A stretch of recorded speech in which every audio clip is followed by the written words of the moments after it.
जय हिंद, वंदे मातरम। आप सभी का हमारे यूट्यूब चैनल ये एजुकेशन विद वर्मा में हार्दिक स्वागत है।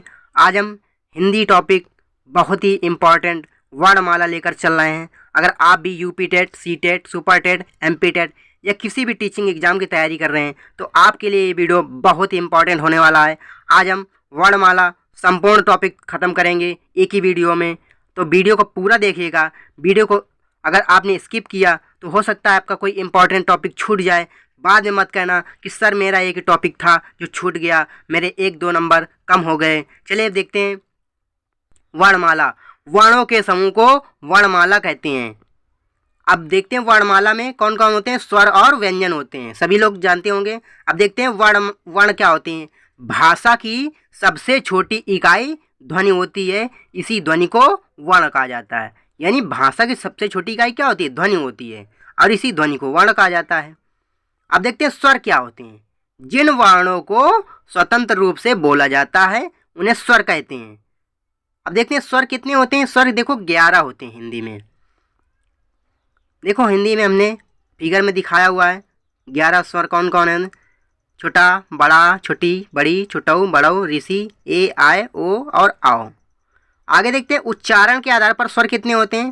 देखो उच्चारण के आधार पर इतने ही स्वर होते हैं। छोटा, बड़ा, छोटी, बड़ी, छोटऊ, बड़ऊ, ए, आय, ओ और आओ।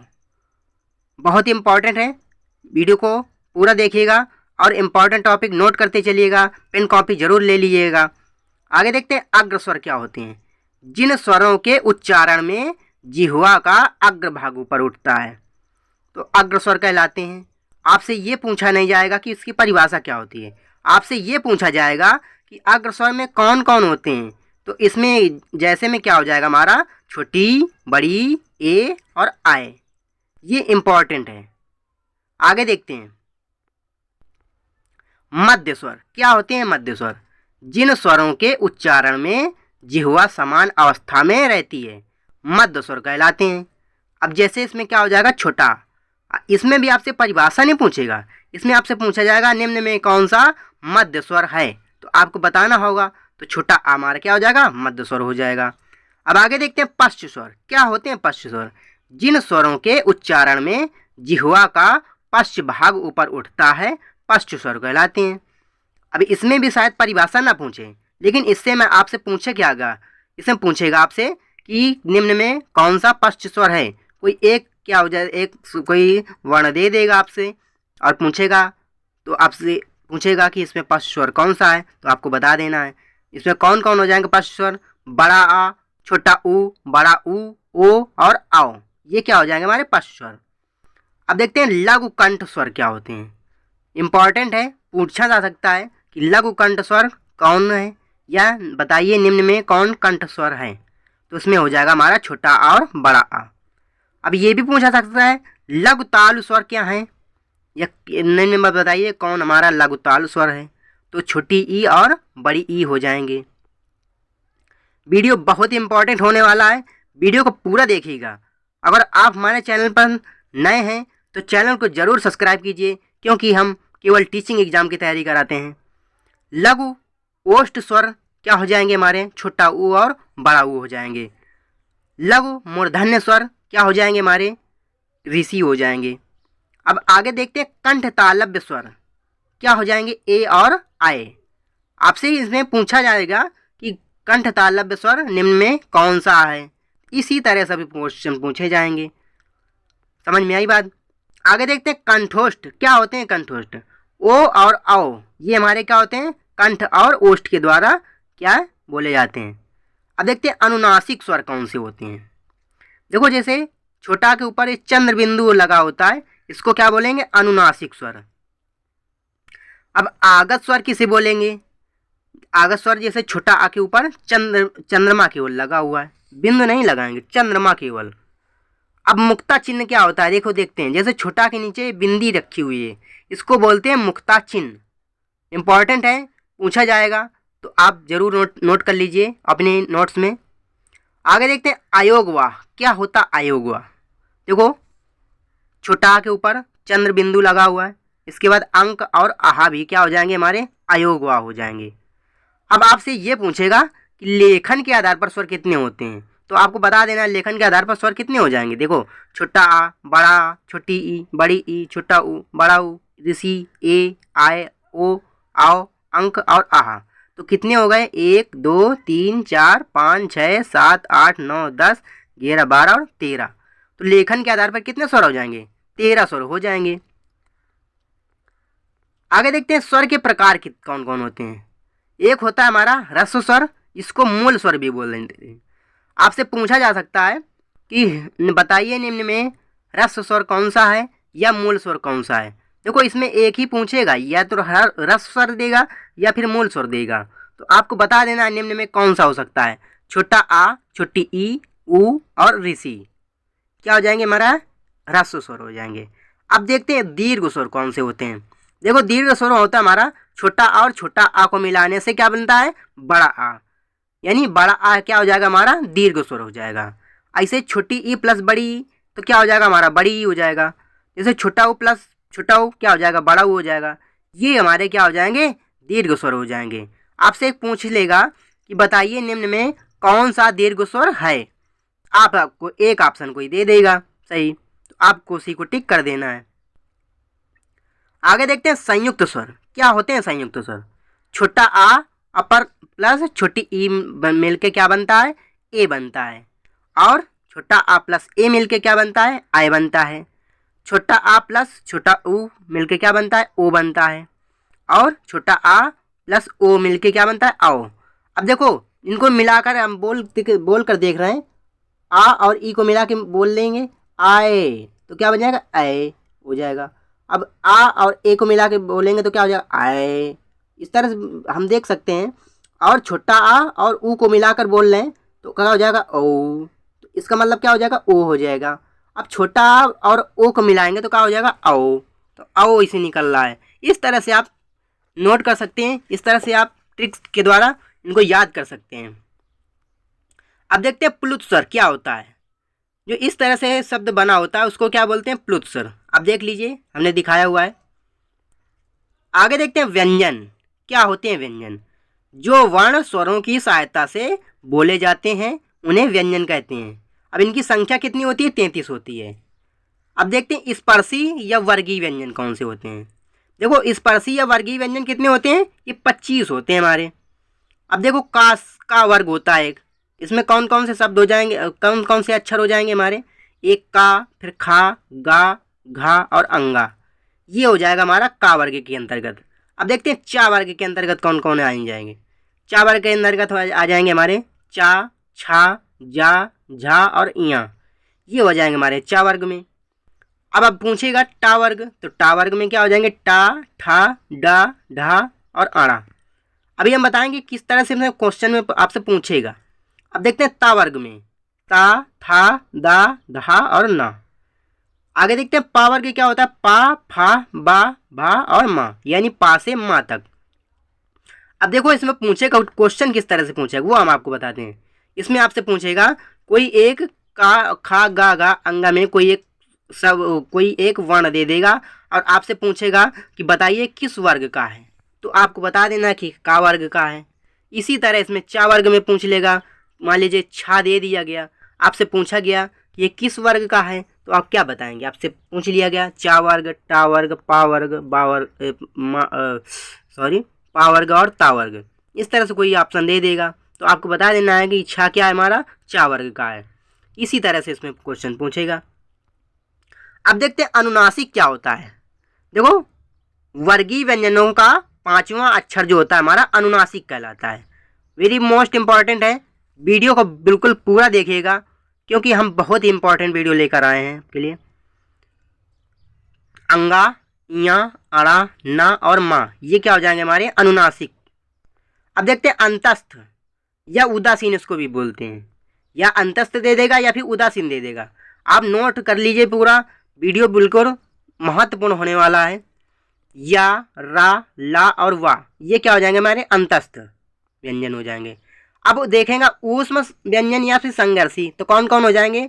सा, सा, सा और हा, यानी तीनों सा और हा मिलके क्या बन जाएंगे? हमारे ऊष्म या संघर्षी व्यंजन। अब देखते हैं उत्क्षिप्त या द्विगुणित। अब देखो डा के नीचे बिंदी लगी हुई है और ढा के नीचे बिंदी लगी हुई है। आपको इस तरह से पहचान कर लेना है कि ये क्या हमारे द्विगुणित या उच्छिप्त व्यंजन है। अब देखते हैं संयुक्त व्यंजन क्या होते हैं।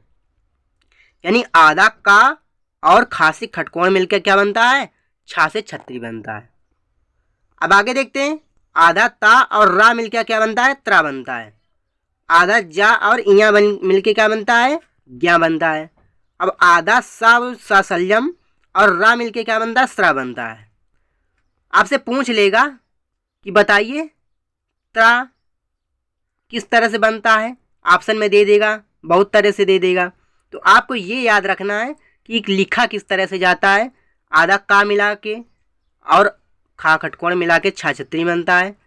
यानी आपको लिखने का तरीका याद रखना है बस। अब आगे देखते हैं, का का निवर्ण कौन सा होता है। तो हा से हल जो होता है हमारा वो का का निवर्ण होता है। अब अर्ध स्वर आपसे पूछा सकता है कि अर्ध स्वर व्यंजन कौन कौन से हैं। तो क्या हो जाएंगे हमारे, या और वा हो जाएंगे हमारे अर्ध स्वर हो जाएंगे। अब से ये भी पूछा जा सकता है लुंठित या कल्पित कौन सा व्यंजन है। तो क्या हो जाएगा, रा से रथ जो होता है हमारा रा, ये क्या हो जाएगा हमारा कल्पित हो जाएगा या लुंठित हो जाएगा। अब पार्श्विक पूछ सकता है कि पार्श्विक व्यंजन कौन सा है। तो क्या हो जाएगा, ला हो जाएगा हमारा। अब आगे देखते हैं आगत व्यंजन कौन कौन से होते हैं। वेरी मोस्ट इंपॉर्टेंट है, नोट कर लीजिए। का, खा, गा, जा और फा, ये हमारे क्या होते हैं, आगत व्यंजन होते हैं। आगे देखते हैं कंठ। आपसे पूछा जा सकता है बताइए निम्न में से कौन सा कंठ के द्वारा उच्चारित शब्द है, उच्चारित वर्ण है। का, खा, गा, घा, अंगा और हा, ये क्या हो जाएंगे कंठ के द्वारा। अब तालु के द्वारा देखते हैं, चा, छा, जा, झा, या और या और सा, ये क्या हो जाएंगे तालु के द्वारा हो जाएंगे। अब देखते हैं मूर्धा के द्वारा। तो ये टा वर्ग क्या हो जाएगा हमारा, मूर्धा के द्वारा हो जाएगा। टा, ठा, डा, ढा और अणा। अब दंत में देखते हैं, दंत में कौन कौन से आ जाएंगे वर्ण, ता, था, दा, धा, ना, यानी पूरा ता वर्ग क्या आ जाएगा हमारा दंत में आ जाएगा। अब ओष्ठ में देख लेते हैं, ओष्ठ में कौन कौन आते हैं, पा, फा, बा, भा, मा। तो देखो इसको हम याद करने का एक तरीका बताते हैं आपको। यानी का कबूतर वाला जो भी वर्ण आता है, जो वर्ग आता है, वो किस में आता है, कंठ में। कंठ के बाद तालु आ जाता है, तालु के बाद मूर्धा, फिर दंत और फिर ओष्ठ। यानी इस तरह से याद कर लीजिए, कंठ, तालु, मूर्धा, दंत, ओष्ठ। बाकी ये जो थोड़े दूसरे शब्द वर्ण दिए हुए हैं इनको थोड़ा याद कर लीजिए, बस इस तरह से आप याद कर सकते हैं। अब आपसे पूछा जाए कि दंतोष्ठ क्या होते हैं।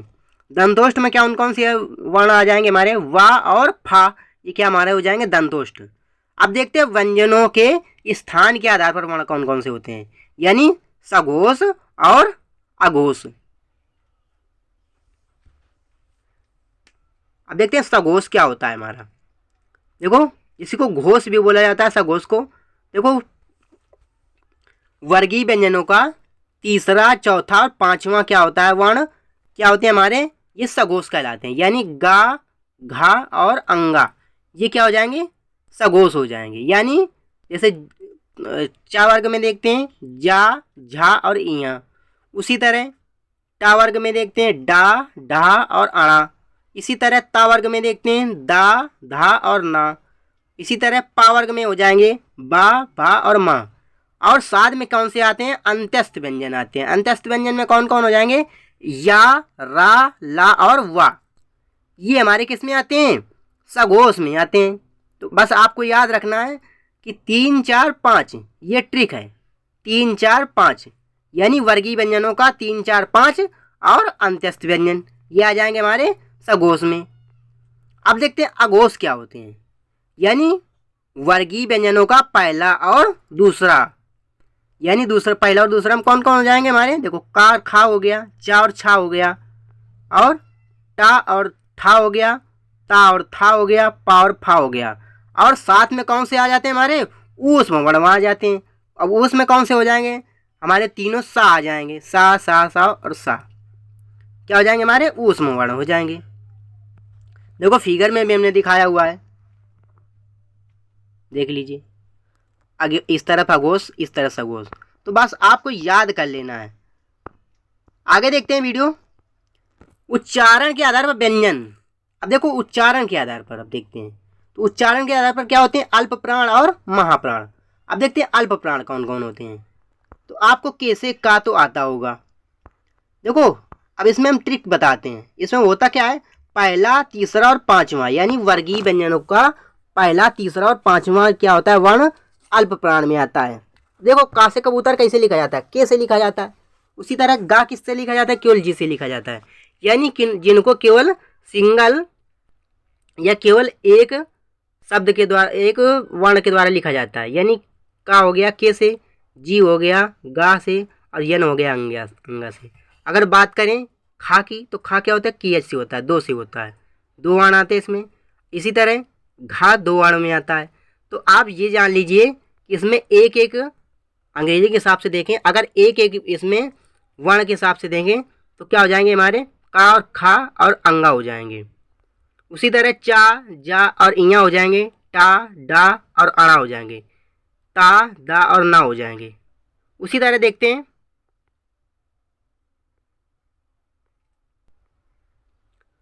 पा बा और मा, और शास्त्र में कौन आ जाएंगे हमारे, अंत्यस्थ व्यंजन आ जाएंगे, या रा ला और वा। यानी आप अगर देखें, ये ट्रिक हम आपको बता रहे हैं याद करने का। देखो जैसे कैसे का चलता है, सभी में इसमें कौन से आ जा रहे हैं हमारे, एक वर्ण वाले अक्षर आ रहे हैं। यानी या यज्ञ किससे बनता है, वाई से बनता है। रारत केवल आर से बनता है। लालट्टू केवल एल से बनता है। और वाव खेल केवल वा से बनता है, वी से। इस तरह से आप याद कर सकते हैं। अब आगे देखते हैं महाप्राण। महाप्राण में वर्गीय व्यंजनों का दूसरा और चौथा। अब देखो इसमें भी हम ट्रिक से याद कर सकते हैं। देखो खा किससे बनता है, के एच से बनता है। और घा किससे बनता है, जी एच से बनता है। उसी तरह छा बनता है हमारा किससे, सी डबल एच। और झा बनता है जी एच से। इसी तरह ठा दो वर्ण से बनता है, ढा भी हो जाएगा, था और धा, पा और फा और भा। इसी तरह ये क्या हो जाएंगे हमारे, देखो अब इनकी बात क्यों नहीं करेंगे, क्योंकि ये सा और हा थोड़ा अलग हो जाते हैं। बाकी सभी क्या हो जाएंगे हमारे, तो कैसे का के हिसाब से आप देखें तो बहुत ही इम्पोर्टेंट टॉपिक है। इससे आप नोट कर सकते, इससे आप क्या कर सकते हैं, इस ट्रिक के माध्यम से आप इनको हल कर सकते हैं। वैसे तो आपको याद करने के लिए हम बता दें कि दूसरा और चौथा क्या हो जाएगा हमारा, महाप्राण हो जाएगा। और साथ में हमारे उसमें संघर्षी व्यंजन आ जाएंगे। आपको हमारा वीडियो कैसा लगा ज़रूर बताइए। इसी तरह हमारे महत्वपूर्ण वीडियो आप देखते रहिए और हमारे चैनल को सब्सक्राइब कर लीजिए। चलिए मिलते हैं अगले वीडियो में। जय हिंद, वंदे मातरम।